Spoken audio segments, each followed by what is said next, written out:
Hey, thank you so much for stopping by Life's Fine podcast. I really appreciate it. I appreciate you taking the time to do that. Do you want to introduce yourself just to get started so people know who you are?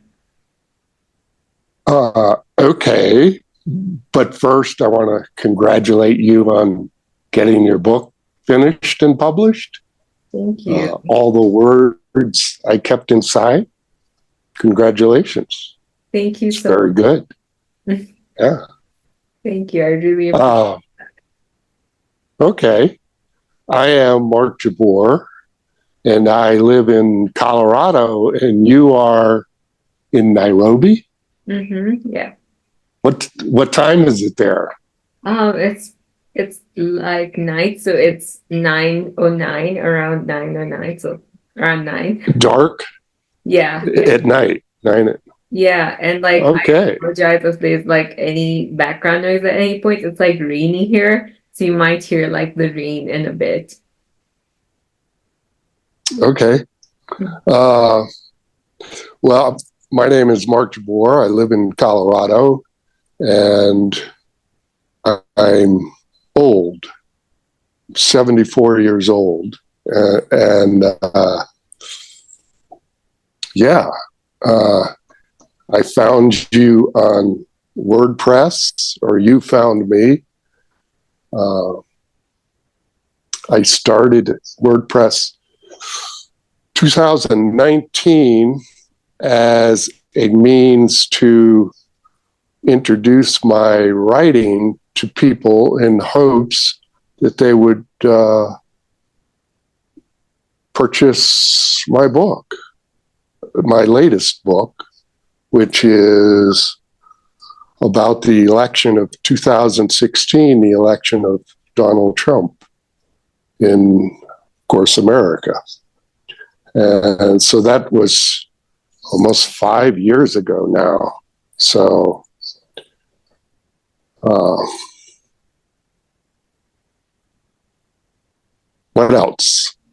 How many books have you written altogether? You said this is your latest one.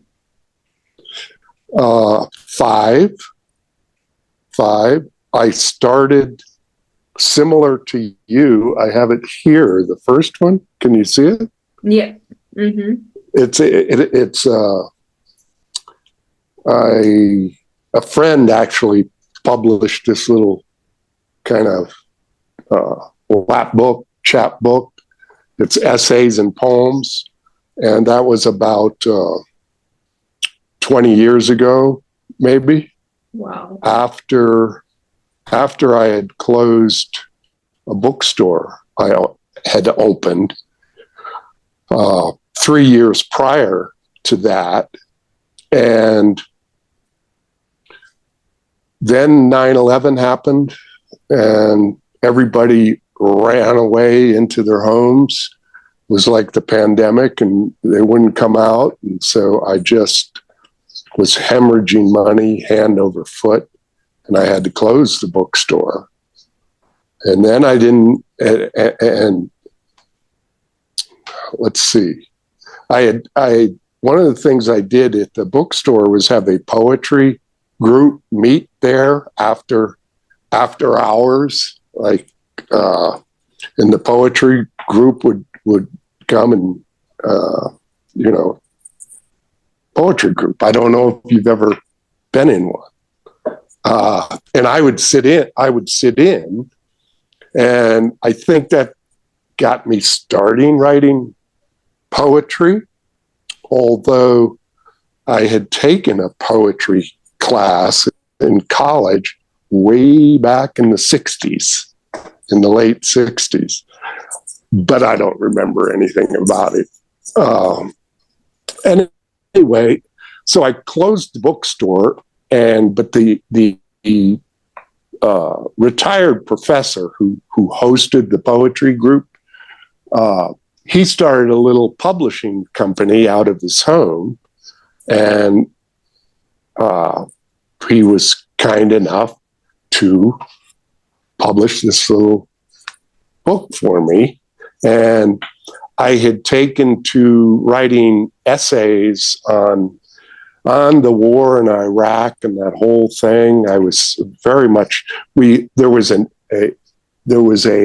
I believe it was worldwide group called Poets Against the War.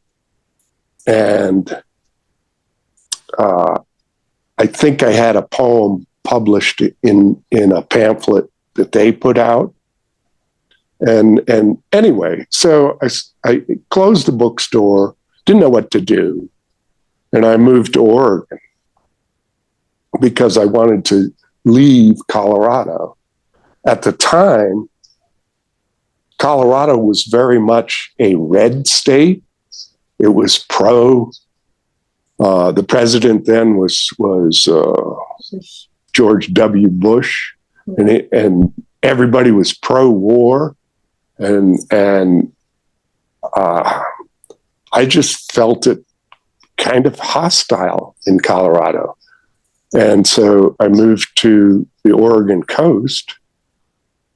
I sold my house, closed the bookstore, sold my house, and wound up on the coast of Oregon, where I took at a community college, I took a creative writing course. And then I started, I entered a contest at the local library. It was a small town on the Oregon coast, very picturesque and very much, well, it was just fabulous. So I got a poem published in this contest at the library. It was one that was anti-war poem, and that morphed into a novel through the class I was taking. And so this was the first book, and then I wrote a novel about, it's an autobiographical novel, though. It was very much anti-war. And I was, well, it's an interesting, very interesting novel. And then what did I do? What did I do next? Wrote another, came back to Colorado after about a year and a half on the Oregon. I moved back to Colorado because my son was at university here, and I wanted to just be around for him and make sure he didn't drop out like I did back in the 60s. Right. So let's see. So that, yeah, I wound up living in a canyon up in the mountains, and got the book published then. And so I was kind of living the writer dream life, living up in a canyon with a river, and just published a novel. And there was a little general store, and they sell copies of the book in the canyon there. So I was kind of like this, living the dream. Yeah, living from every writer hopes to sometime. Yeah, but I wasn't making any money. Most writers do, actually. Yeah, right. We're pretty much, yeah. Yeah, most So are like, after you're dead, you don't care what you've written more, I've noticed. But you don't really make that much money writing. so let's see. So I met a girl, of course. And every step along the way, meet a girl. That's what we men do, is we chase after women or get them to chase, whatever. Makes the world go round, So I think I moved maybe from the time I sold my house in Evergreen and closed the bookstore, within the next 7 years, I moved, I think, 11 times, Wow. different places. Yeah.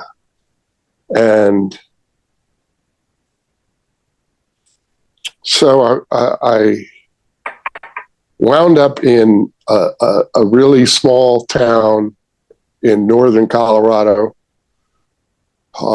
and started writing another book about the experience of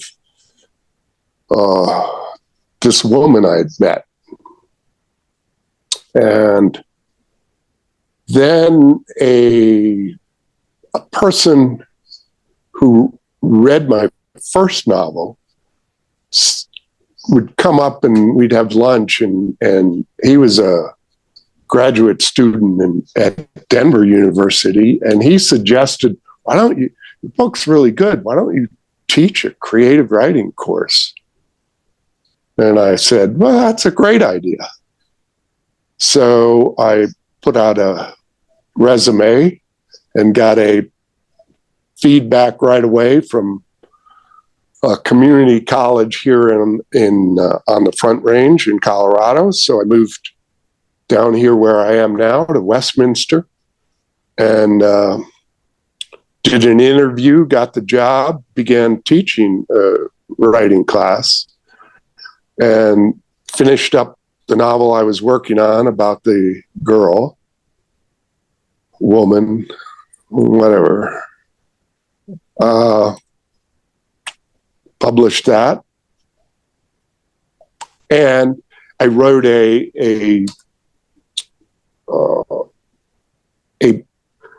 workbook, I think you'd call it, for the writing class. So when people would take the class, I would give them the workbook. I don't even know if workbook. It's just kind of all the ins and outs of writing, and I wouldn't use it as a textbook. It was just like a reference to help them, if they had questions about certain things that come up. Like writers, yeah, writing about sex, modifiers, all kinds of things. Anyway, so that was that, and then I'd had enough, and I retired. And then the election happened in 2015. It began with Donald Trump, and I just became fascinated with it. And that morphed into a book. It's really a history book of a day-by-day, almost chronology of the election that wound up electing Donald Trump as president of the U.S. And at the same time, I was driving back and forth to Southern California, where my father lay dying.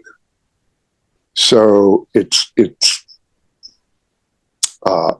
part the story of the election, part the story of my father passing, and I throw in some fiction too.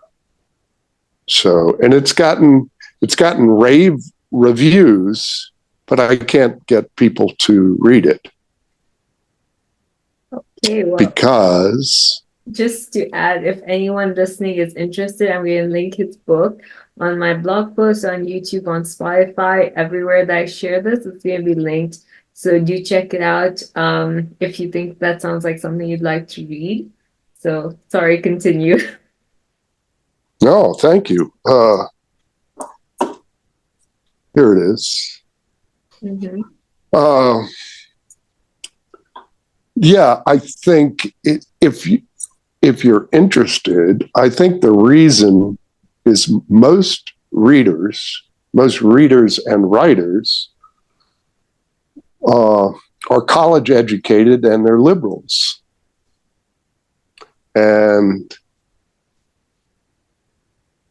yeah, one of the themes in the book is how when I came out in support of Donald Trump, because I paid very much close attention to what was happening, driving back and forth across the Southwest here in the U.S.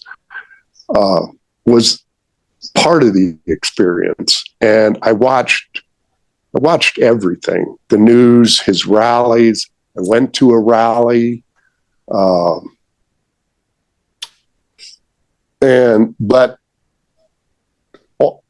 I had been a liberal, progressive, feminist, all those things myself. I was actually a delegate for Barack Obama in the 2008 election when I was living up the canyon. That was quite an experience, and I recount that in the book about the election, what it's like, the electoral process in the United States. At the time, 2008, and even in 2016 election, Colorado was a caucus state where it wasn't a primary state. A primary state, you just go and vote.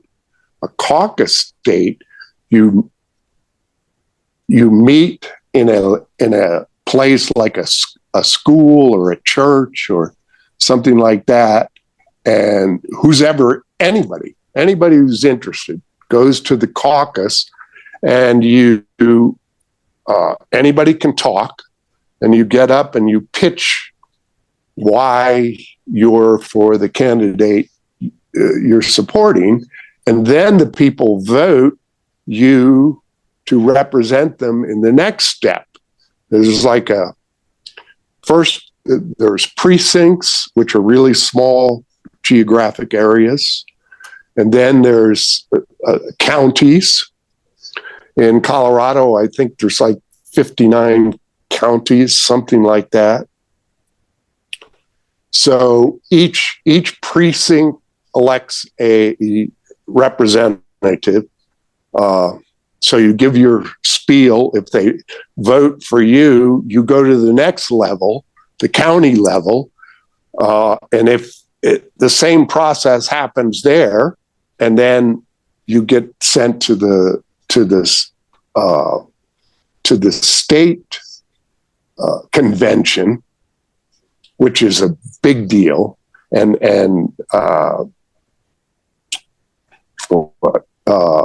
real politicians show up, the party bigwigs and stuff like that, and then they elect the final delegates to go to the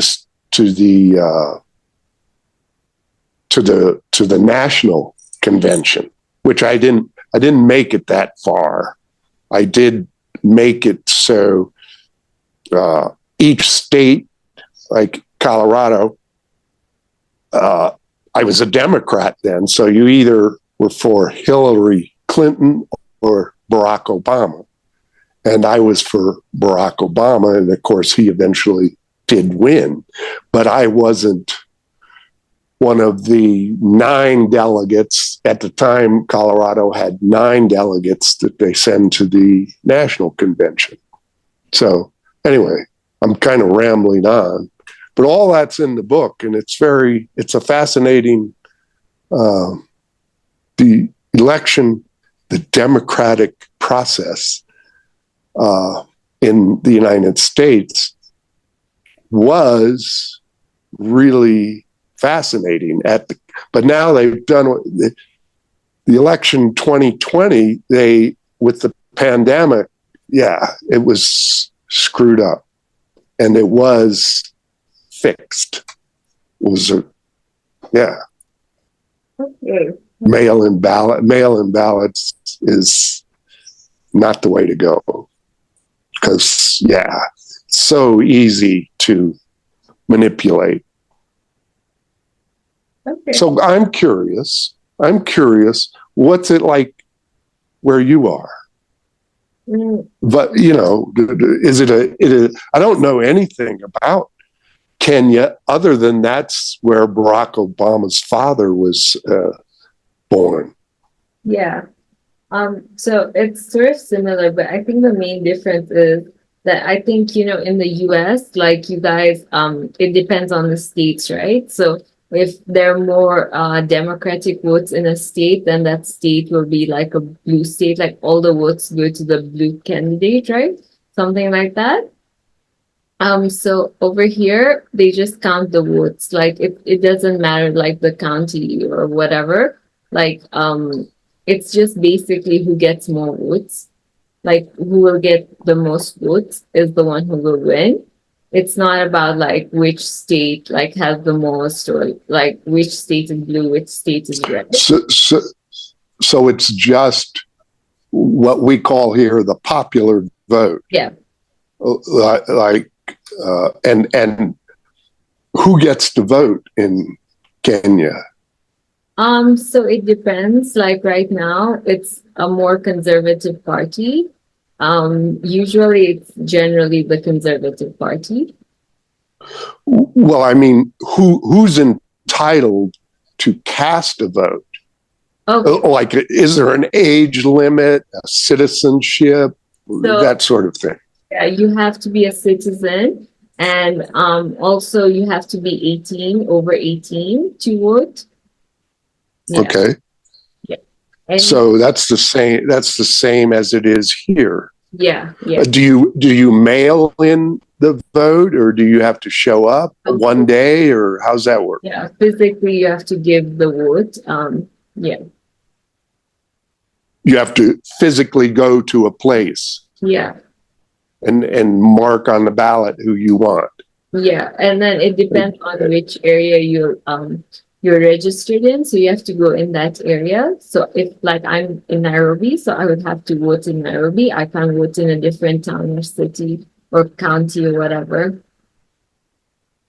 And you're a citizen of Kenya? Yeah, I was born and But raised. you were what? I was born and raised here. Yeah. Oh, I thought you were, for some reason, I thought you were Indian. Yeah, I mean I'm Indian by race technically. Like my mom is Indian, but my dad is Kenyan. So my mom migrated here. So I was born and raised here. Ah, Yeah. So I have some questions for you as well, like about the writing process. Um sure. I would like to ask, like, since a lot of people, as you probably know in WordPress, are writers, do you have any advice you'd give to writers? Like, since you've been doing this for quite a while, you've been writing, you have experience with publishing. Is there any like advice?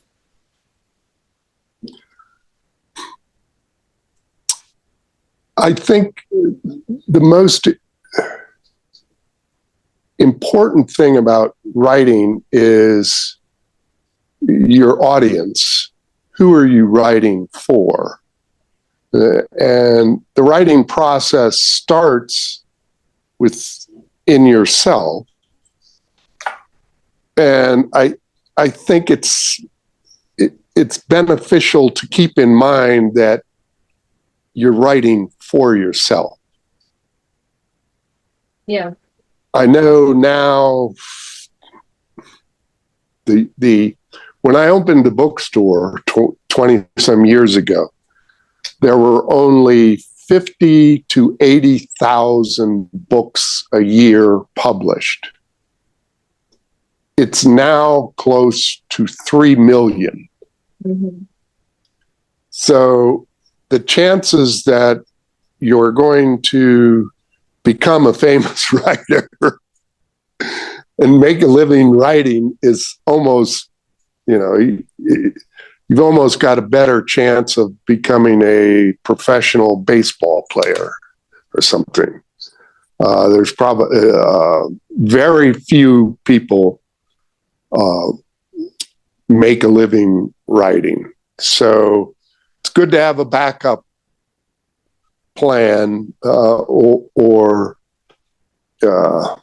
yeah. So, and B, I think the best writers are readers. First, you're a reader, and you start writing. It's just something that, you read and you like words, and then you start writing, and you're always thinking and thinking. Every person almost has a book in their head. They think, oh, I should write. And that's why I congratulated you. It's not easy. It's very hard to do the work of taking what's in your head, putting it on paper, going through the process, and then actually having with pages and I think the hardest part, like in my experience, is just like sticking with it, like sticking to finishing the book. Like it's very easy to start one, but to finish it is like very difficult to stick with it. That's so true. That's so true. And if it's if it's fiction, a novel, the hardest part also is the ending of the novel, because in real life, it never ends until it ends. But in a story, and that's what we're doing when we're writing, we're telling stories, although poetry is a little different. And I know I go off on tangents, rabbit holes. Where were we? Finishing things. Yeah. Yes, it's very hard, and part of, I think one of your previous guests on your podcast, and thank you for doing this, mentioned, or the question you asked is, how do you manage to write? And that's part, yeah. Are you a morning person, evening person, that sort of thing? Figure out what works for you and do it every day. Yeah, but you can't sit and write for 8 hours. You can't do it,